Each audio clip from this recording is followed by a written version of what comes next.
इस कर्मी सभा से एमएलए राज चक्रवर्ती ने टीटागढ़ में पुरअमन फिजा को बर्बाद करने वाले लोगों को खुली चेतावनी देते हुए कहा कि सियासी भेदभाव हो सकता है, पर हम टीटागढ़ के पुरअमन फिजा को बर्बाद करने वाले लोगों से अपील करते हैं कि आप टीटागढ़ के फिजा को बर्बाद ना करें, वरना आप एक उंगली दिखाएंगे तो हम दो उंगली दिखाएंगे। उन्होंने कहा, बहुत मुश्किल और जद्दोजहद से टीटागढ़ के बिगड़ती सूरत हाल में सुधार आई है, इसे किसी भी कीमत पे बर्बाद होने नहीं देंगे। এবং সাধারণ মানুষের সঙ্গে কিন্তু আমার যোগাযোগ অনেক বেশি।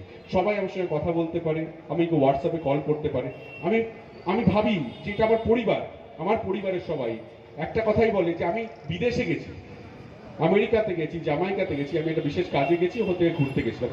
সেখানেও সারাক্ষণ ধরে আমি একটা গ্রুপের মধ্যে দেখছি যে আমাদের কাউন্সিলররা কি করছে।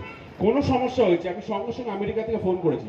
আমার কাজ এটা, আমি যেখানেই থাকি আমার দায়িত্ব আপনাদের প্রতি, এই টিটাগড়ের প্রতি, এই ব্যারাকপুরের প্রতি। সো আপনাদের কাছে একটাই অনুরোধ যে দেখুন, লাস্ট 1-1.5 বছর ধরে প্রায় আমি দেখতে পাচ্ছি যে আমাদের টিটাগড় কিন্তু অনেক শান্ত ছিল, অনেক শান্ত আমাদের টিটাগড়। হঠাৎ করে কি এমন হয়ে গেল যেখানে হঠাৎ করে একটু নড়ে চড়ে বসলো, কি এমন অশান্তি হলো। আমি মনে আছে জামাইকাতে রয়েছি, হঠাৎ করে একটা অশান্তি এখানে হলো টিটাগড়ে, অনেকদিন পর, প্রায় 1 বছর 3 মাস পর প্রায়। কেন এই অশান্তি হলো? আমি সঙ্গে সঙ্গে সবাইকে ফোন করেছি, থানায় ফোন করেছি, আমাদের যারা কাউন্সিলর আছে তাদেরকে ফোন করেছি যে এই ধরনের ঘটনার দরকার নেই।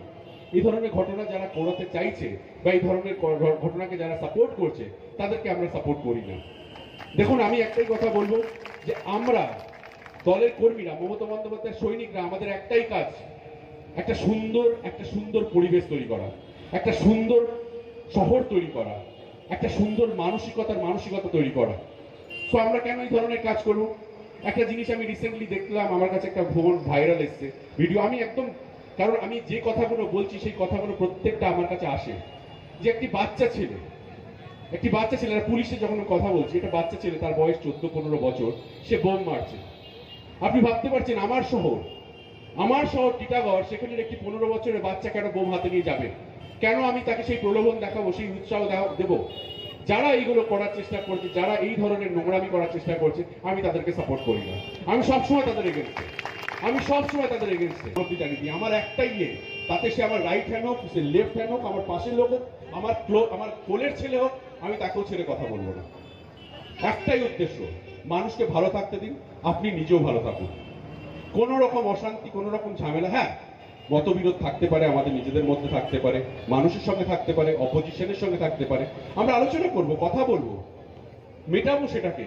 কিন্তু এমন ঝগড়া করবো, আমরা ঘরের মধ্যে ঝগড়া করব, নিজেদের মধ্যে ঝগড়া করবো, কিন্তু এমন কিছু করব না যাতে মানুষ ভয় পায়, মানুষ রাস্তায় বেরোতে ভয় পায়, ব্যবসায়ীরা ভয় পায়। দেখুন জগদ্দলে কি ঘটে গেছে এই ভাটপাড়াতে। এরকম ধরনের ঘটনা যেন আমাদের টিটাগড়ে না হয়, কারণ আমাদের টিটাগড়, আমাদের টিটাগড় সবাই এটা জানে। আমি যখন প্রথম ইলেকশনে দাঁড়িয়েছি, আমাকে প্রত্যেক একটা কথাই বলেছে, বাবা তুমি টিটাগড়ে দাঁড়িয়েছো, ও বাবা ওখানে শুধু বোম আর গুলি চলে, ওখানে মার্ডার হয়ে যায়, তুমিও কোনোদিন মার্ডার হয়ে যাবে। আমি বলেছি না, আমি সত্যি যখন এসেছি, এখানকার মানুষের সঙ্গে মিশেছি, দেখেছি, কথা বলেছি, এখানকার মানুষজন ভীষণ ভালো। ওই 4-5 জন মানুষ, 5 জন 6 জন মানুষ, তারা তাদের বিকৃত মানসিকতার জন্য হয়তো আজকে আমার শহরটা খারাপ হয়েছে বা ছিল। এবং আমি আগামী 4 বছর রয়েছি, আপনি বিশ্বাস করুন, আমি হতে পারি সিনেমা জগতের মানুষ, আমাকে দেখে মনে হয় যে আমি গ্ল্যামার ওয়ার্ল্ডের মানুষ, কিন্তু আমি রাস্তা থেকে বড় হয়েছি, আমি ফুটপাথ থেকে উঠে আসা একটা ছেলে, আমি হালি শহরে বড় হওয়া একটা ছেলে, আমি একটা সাধারণ ছেলে, আমি কিন্তু একটা মধ্যবিত্ত সাধারণ গরিব ঘর থেকে বড় হওয়া একটা ছেলে, খেটে আজকে ওই জায়গায় গেছি। অতএব আমি রাস্তায় নেমে লড়াই করতে কিন্তু আমি ভয় পাবো না, পিছু পা হবো না। আপনি আমার সঙ্গে আসুন, বসুন, কথা বলুন, আপনি আমাকে বলুন যে আপনি এই জায়গাটা ছেড়ে দিন, আমি আপনাকে জায়গা ছেড়ে দিয়ে চলে যাবো। কিন্তু আপনি যদি চোখ দেখান, 1 আঙুল দেখান, আপনি কিন্তু আমি 2 আঙুল দেখাবো। আপনি 3 আঙুল দেখান, আমি 5 আঙুল দেখাবো। আপনি আমাকে থাবড়া দেখাবেন, আমি আপনাকে ঘুষি দেখাবো। বাস আমি একটাই কথা বলতে চাই, মানুষের জন্য কাজ করতে এসেছি, মানুষের জন্য কাজ করুন। এবং তাই বলবো যে যারা এইসব ধরনের নোংরামি বদমাইশি করার চেষ্টা করছেন, এই শহরটাকে সুন্দর শহরে, যে 1 বছর ধরে সবাই শান্ত শিষ্ট। আমার কদিন আগে এনামের সঙ্গে কথা হচ্ছিল, যে এনাম বলছিল এত শান্ত, এত শহরটা এত সুন্দর হয়ে গেছে, সবাই বলছে যে কি করে এটার কোনো গন্ডগোল যেন না হয়। আমার সঙ্গে এনামের কিছুদিন আগে কথা হচ্ছিল, আমি বললাম এনাম, আমরা সবাই কথা বলি যে আমরা সবার দায়িত্ব যাতে আমরা কোনো রকম খারাপ কিছু হতে দেব না। যদি কেউ কিছু করার চেষ্টা করে বা কারোর মাথায় এটা আসে, আমরা তাকে বোঝাবো। আমি চাই না যে কেউ কারো ক্ষতি হোক,